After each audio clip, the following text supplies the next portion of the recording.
Hey everybody, in this video we're going to look at the impact that Nets role player Bruce Brown had in Sunday's Clippers loss.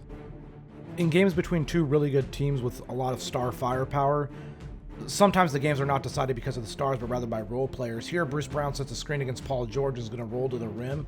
James Harden occupies Ivica Zubac's. Brown is rolling, he gets the ball from Harden, he goes up strong and he gets fouled, and this was the start of the problems for the Clippers in defending Bruce Brown in this game.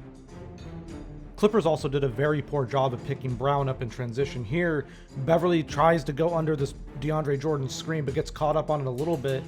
Paul George looks a little confused over who he's supposed to be guarding here, and Bruce Brown just cuts right across the slot, right behind everybody, gets the feed, and slams it home. Once again, Brown haunted the Clippers in transition. He's going to push the ball up with some tempo here. And essentially, this is only a 2-on-3 fast break, but Brown's going to go aggressively to the rim. Paul George does a great job of actually blocking this first attempt. But the ball gets back to Brown, who goes up strong against Batum's length, and Brown finishes the bucket to give the Nets an 8-point lead. Turnovers really killed the Clippers in this game, and once again, transition here. Batum's caught flat-footed, he's not able to get back defensively.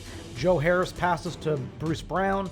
Reggie Jackson tries to swipe at the ball, but Brown does a good job of protecting it, and Beverly gives a good contest here. However, Brown makes the layup to extend the lead back to 8 points.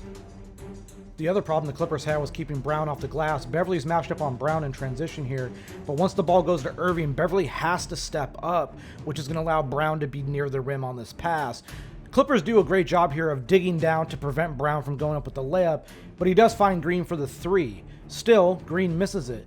But with 4 Clippers here for the chance for the defensive rebound, Brown beats them all with hustle and smarts, and he earns the Nets an extra quality possession here with 14 more seconds on the shot clock.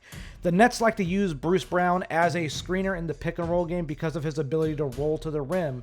Here he sets a nice hard screen against Paul George. Harden's going to end up making a very difficult shot here, but it's a shot Harden can make, and it all stems from Bruce Brown's hustle and the mismatches that the Clippers allowed the Nets to get, especially on the glass. This play features a shot that the Clippers do want players to take, especially guys like Bruce Brown, but it's still interesting because Brown makes it. Screen by Brown against George allows Irving to get downhill towards Ibaka. Irving could have taken the jump shot, instead he passes to Brown on the roll.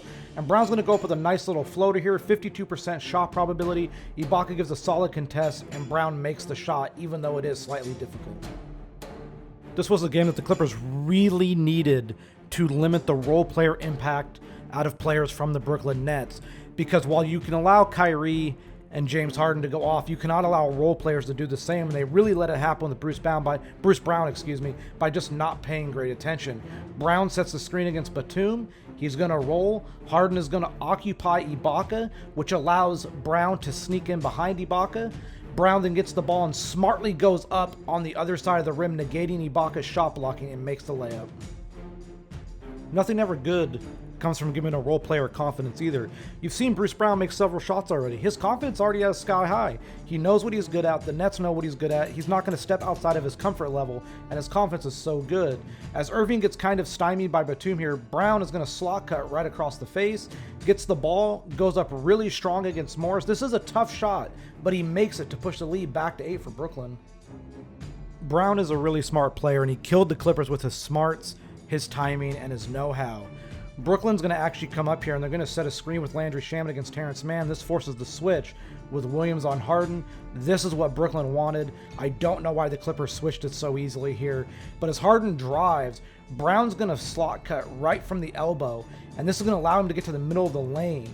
As DeAndre Jordan taps this ball out, Bruce Brown is right in the middle of the paint, and he's the closest one to this rebound. He grabs it, he earns Brooklyn another possession. Eventually, James Harden gets fouled and goes to the free throw line for 2 more free throws. Plays like this ultimately decide a game, especially in a game with stars playing so well, role players doing well.